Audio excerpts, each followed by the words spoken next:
വികസന പ്രവർത്തനങ്ങൾ ഏറെ നടത്തിയിട്ടും ജനങ്ങളിൽ ചില അനിഷ്ടം നിലനിൽക്കുന്നുവെന്ന് തുറന്നു പറഞ്ഞ മുൻ ധനമന്ത്രി ഡോക്ടർ തോമസ് ഐസക്. താഴെത്തട്ടിൽ പ്രവർത്തകരും ജനങ്ങളുമായുള്ള ഇടപെടൽ യാന്ത്രികമായി മാറി. പെരുമാറ്റ ശൈലി ശരിയല്ല എന്ന് ചൂണ്ടിക്കാട്ടുന്നു. പോളിറ്റ് ബ്യൂറോ മുതൽ ബ്രാഞ്ച് സെക്രട്ടറിമാർ വരെയുള്ള നേതാക്കൾ വീടുകളിൽ എത്തി ജനങ്ങളെ നേരിട്ട് കണ്ട പരാതികൾ കേൾക്കാനാണ് തീരുമാനമെന്നും തോമസ് ഐസക് ന്യൂസ് 18നോട് പറഞ്ഞു. ആലപ്പുഴ മണ്ഡലത്തിൽ വീണ്ടും മത്സരിക്കുമോ എന്ന ചോദ്യത്തിന് പാർട്ടി പറയട്ടെ എന്നായിരുന്നു അദ്ദേഹത്തിന്റെ മറുപടി. ദീർഘകാലം മണ്ഡലത്തിൽ ജനപ്രതിനിധിയായിരുന്ന ഐസക്കാണ് ഇങ്ങനെ മറുപടി നൽകിയത്. നിയമസഭാ തെരഞ്ഞെടുപ്പിന് മാസങ്ങൾ മാത്രമാണ് അവശേഷിക്കുന്നത്. ഇപ്പോൾ ആലപ്പുഴ മണ്ഡലത്തിന്റെ വിവിധ ഭാഗങ്ങളിൽ ഡോക്ടർ ടി.എം. തോമസ് ഐസക് അദ്ദേഹം ഭവന സന്ദർശനം നടത്തിക്കൊണ്ടിരിക്കുകയാണ്. അങ്ങനെ തെരഞ്ഞെടുപ്പുമായി ബന്ധപ്പെട്ട ഇടതുപക്ഷം അവരുടെ പ്രവർത്തനങ്ങളുമായി രംഗത്ത് എത്തിക്കഴിഞ്ഞിരിക്കുന്നു. നമ്മളോടൊപ്പം ഡോക്ടർ ടി.എം. തോമസ് ഐസക് ആണുള്ളത്. സർ, ഭവന സന്ദർശനം കൊണ്ട് എന്താണ് ഉദ്ദേശിക്കുന്നത്? തെരഞ്ഞെടുപ്പിന്റെ ഒരു മൂർധന്യാവസ്ഥയിലേക്ക് CPM കടക്കുവാണോ? കേരളത്തിലെ ഒരു മാധ്യമവും ഇടതുപക്ഷത്തോടൊപ്പം ഇല്ല. കുറ്റം പറഞ്ഞതല്ല, അതാണ് യാഥാർത്ഥ്യം. നമുക്കാണെങ്കിൽ ഇങ്ങനെ പ്രചരണത്തിന് ഭയങ്കരമായ പണം ചെലവാക്കാനില്ല. അപ്പൊ പിന്നെ നമുക്ക് ചെയ്യാൻ പറ്റുന്നത് എന്താ? നേരിട്ട് വർത്താനം പറയും. മാസ് കമ്മ്യൂണിക്കേഷനല്ല, അതിനൊത്തിരി കാശ് വേണമില്ല. നമുക്ക് പറ്റുന്നത് ലക്ഷക്കണക്കിന് പ്രവർത്തകരുണ്ട്, അവരൊക്കെ ജനങ്ങളോട് സംസാരിക്കും. അങ്ങനത്തെ ഒരു തെരഞ്ഞെടുപ്പ് പ്രവർത്തന ശൈലിയായിരിക്കും ഇത്തവണ അവലംബിക്കാൻ പോകുന്നത്. അതായത് മുതിർന്ന നേതാക്കന്മാരുടെ നേതൃത്വത്തിൽ ഓരോ വീടുകളും കയറി ആളുകളെ കണ്ടുപോവുകയാണ്. കാരണം നമ്മളിപ്പോ എല്ലാ നേതാക്കന്മാരും പോളിറ്റ് ബ്യൂറോ മുതൽ ബ്രാഞ്ച് സെക്രട്ടറി വരെയുള്ളവർ വീടുകളിൽ പോവും, ജനങ്ങളോട് സംവദിക്കും, ചോദിക്കും.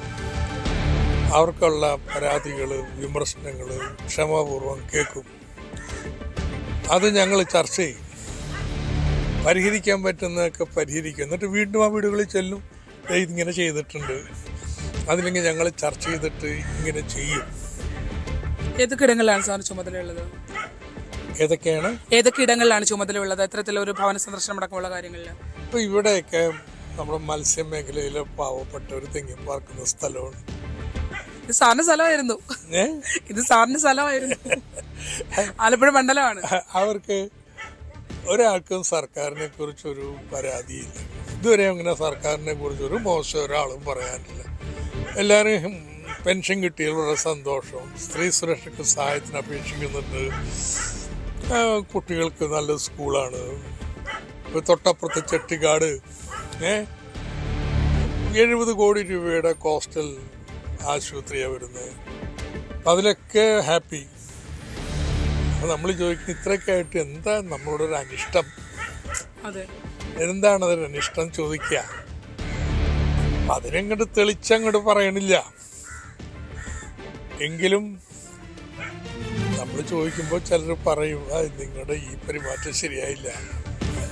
താഴെത്തട്ടിലേക്ക് വരുമ്പോൾ അത്തരത്തിൽ ജനങ്ങളോട് ഇന്ററാക്ട് ചെയ്യുന്ന ഈ നേതാക്കന്മാരിൽ നിന്ന് മാറി താഴെത്തട്ടിലേക്ക് വരുമ്പോൾ ആ പ്രത്യേകിച്ച് ലോക്കൽ കമ്മിറ്റി മുതൽ അല്ലെങ്കിൽ ഏരിയ കമ്മിറ്റി മുതലുള്ള നേതാക്കന്മാർ ജനങ്ങളോട് ഇന്ററാക്ട് ചെയ്യുന്നതിൽ കുറവ് സംഭവിച്ചിട്ടുണ്ടോ? അത്തരം ഒരു അവമതിപ്പ് പലയിടങ്ങളിൽ നിന്നും കാണുന്നുണ്ട്, ആളുകൾ പറയുന്നുണ്ട്. ഉണ്ട്. വിമോചന സമരകാലം മുതൽ കേരളത്തിലെ മാധ്യമങ്ങളും മറ്റും ഇടതുപക്ഷത്തെക്കുറിച്ച് വളരെ തെറ്റായ ഒരു സന്ദേശമാണ് ഓരോ തെരഞ്ഞെടുപ്പിനും നൽകാൻ ശ്രമിക്കുക. അതൊന്നും കേരളത്തിൽ വിലപ്പോയിട്ടില്ല. ഇടതുപക്ഷം വളരെ ചെയ്തിട്ടുള്ളൂ. കാരണം എന്ന് വെച്ചാൽ ഓരോ ഇടതുപക്ഷ പ്രവർത്തകനും ദിവസം കാലത്ത് നാട്ടിലെഴുന്നേറ്റ് അങ്ങ് വർത്താനം പറയും. ഇതാണ് ഇന്റർപേഴ്സണൽ കമ്മ്യൂണിക്കേഷൻ. ഇത് ചെറുതല്ലട്ടോ ഈ രീതി എന്ന് പറയുന്നത്. ഇപ്പം ന്യൂയോർക്കിൽ മംദാനി ജയിച്ചത് എന്തുകൊണ്ടാണ്? മെയിൻ സ്ട്രീം മീഡിയ പരസ്യം ചെയ്യാനൊന്നും അയാളുടെ പണമൊന്നുമില്ല. പക്ഷെ അദ്ദേഹം ഒരു പുതിയ കാര്യം ചെയ്ത്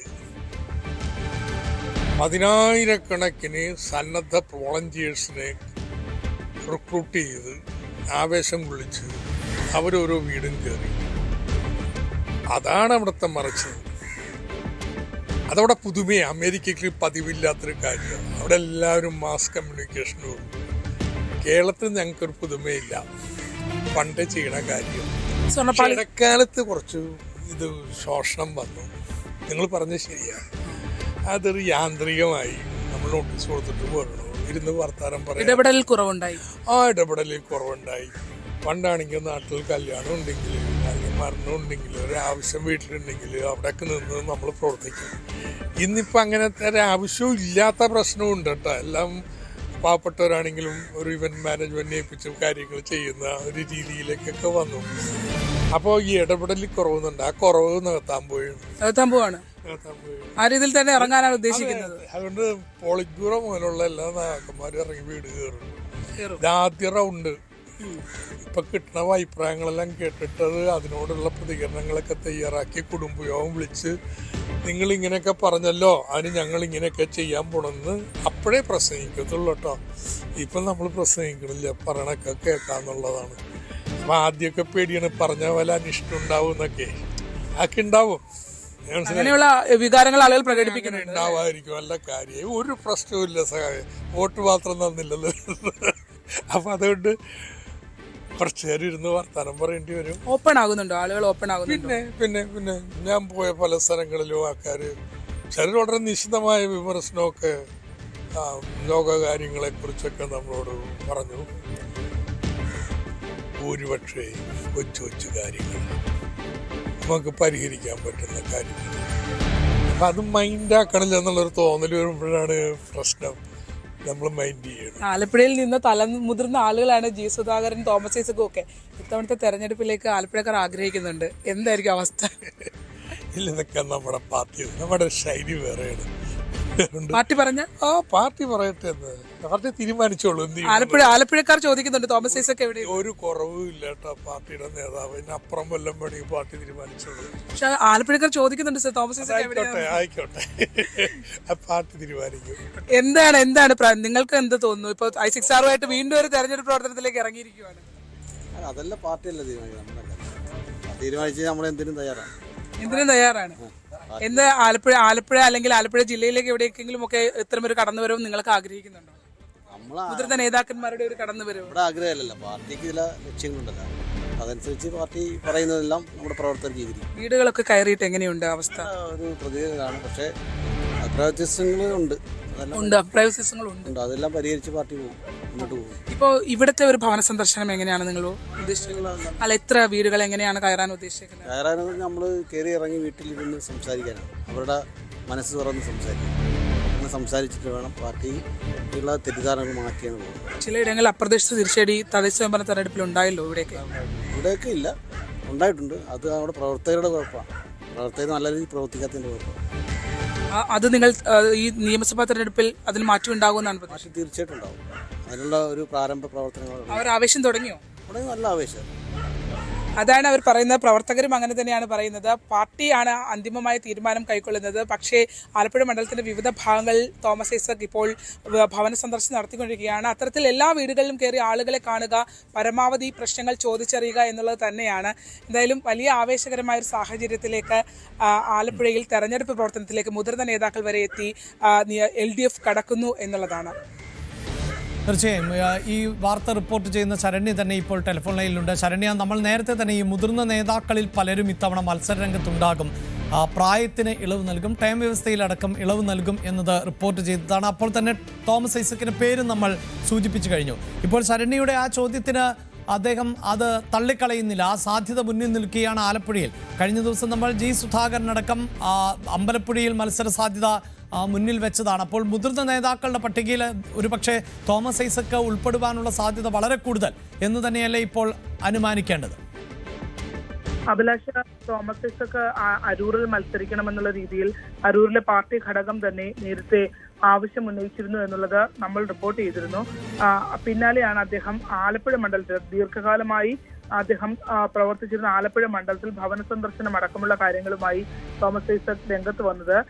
തീരദേശ മേഖലകളിലാണ് അദ്ദേഹം ഏറ്റവും അധികം കയറിയത്. കോർത്തശ്ശേരി, നമ്മൾ അദ്ദേഹത്തെ കാണുന്ന കോർത്തശ്ശേരി അടക്കമുള്ള മേഖലകളാണ്. അവിടുത്തെ ലോക്കൽ കമ്മിറ്റി സെക്രട്ടറിമാർ ഉൾപ്പെടെയുള്ള മുഴുവൻ പേരുമായി വീടുകൾ കയറി ഇറങ്ങി ഓരോ വീടുകളിലും കയറി ആളുകളുമായി സംവദിക്കുന്ന രീതിയാണ് നമുക്ക് കാണാൻ കഴിഞ്ഞത്. അതിൽ തന്നെ പ്രധാനപ്പെട്ടത് ആലപ്പുഴ മണ്ഡലത്തിൽ മത്സരിക്കുമോ എന്ന ചോദ്യത്തിന് അദ്ദേഹം നൽകിയ മറുപടിയാണ്.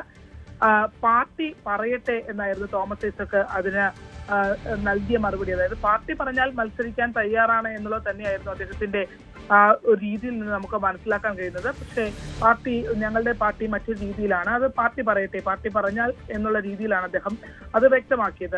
എന്തായാലും ഏറ്റവും പ്രധാനപ്പെട്ട കാര്യമെന്ന് പറയുന്നത്, നിലവിൽ സിറ്റിംഗ് MLA ആയി PP ചിത്രഞ്ജനാണ് ആലപ്പുഴ മണ്ഡലത്തിലുള്ളത്. ആലപ്പുഴയെ സംബന്ധിച്ചിടത്തോളം പ്രതീക്ഷയുള്ളൊരു മണ്ഡലം തന്നെയാണ്. സിറ്റിംഗ് MLA മാർ മത്സരിച്ചാൽ പ്രതീക്ഷയുള്ള ഒരു മണ്ഡലം തന്നെയാണ് ആലപ്പുഴ മണ്ഡലം. പക്ഷേ അവിടെ ഇപ്പോൾ തോമസ് ഐസക്കിനെ പോലുള്ള നേതാക്കന്മാരും ഭവന സന്ദർശനവുമായി എത്തിയിട്ടുണ്ട് എന്നുള്ളതാണ്. ഇതിൽ തോമസ് ഐസക് പറഞ്ഞ ചില കാര്യങ്ങൾ വളരെ ശ്രദ്ധേയമാണ്. അതായത് വികസനങ്ങൾ നടത്തിയിട്ടും ചില അനിഷ്ടം വോട്ടർമാർക്കിടയിൽ നിലനിൽക്കുന്നുവെന്ന് അദ്ദേഹം ഈ ഭവന സന്ദർശനത്തിന് ശേഷം നമ്മളോട് പ്രതികരിച്ചു. മാത്രമല്ല, അത്തരത്തിൽ താഴെ തട്ടിൽ പ്രവർത്തകരും ജനങ്ങളുമായുള്ള ഒരു ഇടപെടൽ പലയിടങ്ങളിലും യാന്ത്രികമായി മാറുന്നു എന്നുള്ള ഒരു സ്വയം വിമർശനം കൂടി നടത്തുന്നുണ്ട്. ഒപ്പം പോളിറ്റ് ബ്യൂറോ മുതൽ ബ്രാഞ്ച് സെക്രട്ടറിമാർ വരെയുള്ള നേതാക്കൾ വീടുകളിലെത്തി ജനങ്ങളെ നേരിട്ട് കണ്ട് പരാതികൾ കേൾക്കാനാണ് ഇത്തവണത്തെ തെരഞ്ഞെടുപ്പിൽ CPM സ്വീകരിക്കുന്ന ഒരു സ്ട്രാറ്റജി എന്നാണ് അദ്ദേഹം വ്യക്തമാക്കിയിട്ടുള്ളത്. കാരണം താഴെ തട്ടിൽ ഉള്ള പ്രവർത്തകരും ജനങ്ങളും തമ്മിലുള്ള ഇടപെടലിൽ ചില പ്രശ്നങ്ങൾ സംഭവിച്ചിട്ടുണ്ട് എന്ന് CPM-ന്റെ മുതിർന്ന ഒരു നേതാവ് തന്നെ തുറന്ന് സമ്മതിക്കുകയാണ്. ചില ഇടങ്ങളിലേക്ക് ചെല്ലുമ്പോൾ അത് വോട്ടർമാർ തങ്ങളോട് ആ പ്രതിഷേധം തുറന്ന് പറയാൻ തയ്യാറാവുകയും ചെയ്യുന്നുണ്ട് എന്നുള്ളതാണ്. പക്ഷെ അതിനെയൊക്കെ മറികടന്ന് വിജയത്തിലേക്ക് എത്തുന്ന രീതിയിൽ കൊണ്ടുവരാൻ ഈ ഭവന സന്ദർശനം അടക്കമുള്ള കാര്യങ്ങൾക്ക് കഴിയുമെന്നുള്ള ആത്മവിശ്വാസം കൂടി അദ്ദേഹം പങ്കുവയ്ക്കുന്നു. ആ രീതിയിൽ ആദ്യഘട്ടത്തിൽ ഇപ്പോൾ ഒരു പ്രസംഗമോ അത്തരം രീതിയിലല്ല, മറിച്ച് ഇൻഡിവിജ്വലായി ഓരോ നേതാക്കന്മാരും, പോളിറ്റ് ബ്യൂറോ മുതൽ ബ്രാഞ്ച് സെക്രട്ടറിമാർ വരെയുള്ള ഓരോ നേതാക്കന്മാരും പ്രാദേശികമായി ഇറങ്ങി ഓരോ ആളുകളെയും നേരിട്ട് കണ്ട് സമയമെടുത്തവരുടെ പരാതികൾ കേട്ട് ആ വിഷയങ്ങൾ പിന്നീട് അത് പാർട്ടി തലങ്ങളിൽ ചർച്ച ചെയ്ത ശേഷം അതിനുള്ള മറുപടിയും അതിനുള്ള പരിഹാരവുമായി പൊതുപരിപാടികൾ ഉൾപ്പെടെയുള്ള പരിപാടികൾ, രാഷ്ട്രീയ സമ്മേളനങ്ങൾ സംഘടിപ്പിച്ചുകൊണ്ട് തെരഞ്ഞെടുപ്പിനെ അഭിസംബോധന ചെയ്യും. അല്ലെങ്കിൽ തെരഞ്ഞെടുപ്പിൽ ആ വിഷയങ്ങൾ പരിഹരിച്ച് തെരഞ്ഞെടുപ്പിലേക്ക് എത്തുന്നതിന് മുമ്പ് കാര്യങ്ങൾ സുഖകരമാക്കുമെന്നാണ് തോമസ് ഐസക് പ്രതീക്ഷ പങ്കുവയ്ക്കുന്നത്. പക്ഷെ അദ്ദേഹം പറഞ്ഞൊരു കാര്യം വളരെ ശ്രദ്ധേയമാണ്. ആലപ്പുഴ മണ്ഡലത്തിൽ മത്സരിക്കട്ടെ എന്ന് പറയുന്നത് പാർട്ടി പറയട്ടെ എന്ന് തോമസ് ഐസക് പറയുന്നതിൽ പാർട്ടി അത്